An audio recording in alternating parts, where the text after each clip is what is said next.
Hi students, welcome to my channel. இது பார்த்தீங்கன்னா நீங்கள் 12th ஸ்டாண்டர்ட் எக்கனாமிக்ஸ்க்கான ஒரு கொஷின் பேப்பர்.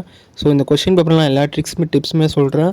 மறக்காமல் இந்த வீடியோவை லைக் பண்ணிவிட்டு நம்ம சேனலை சப்ஸ்கிரைப் பண்ணிட்டு பாருங்கள். Coming back to that content. So economics பார்த்தீங்கன்னா உங்களுக்கு பப்ளிக் எக்ஸாம்லாம் நீங்கள் வந்து மிட்டம் பற்றி பெருசாக ஒரி பண்ணிக்காதீங்க. மிட்டம் வந்து ஜஸ்ட் ஒரு 2 மாதம் முடிச்சு இப்போ வைக்க போகிற ஒரு எக்ஸாம் தான்.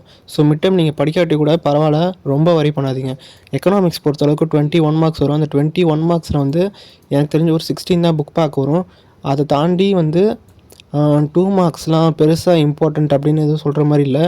ஏன்னா நீங்கள் ஒரு 6 சாப்டர் நல்லா கவர் பண்ணிக்கோங்க.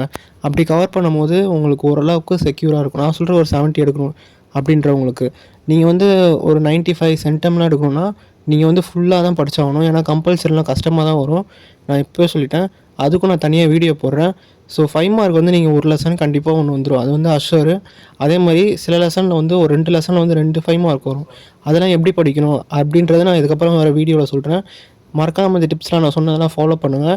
நம்ம சேனலை சப்ஸ்கிரைப் பண்ணுங்கள். All the best. தேங்க்யூ.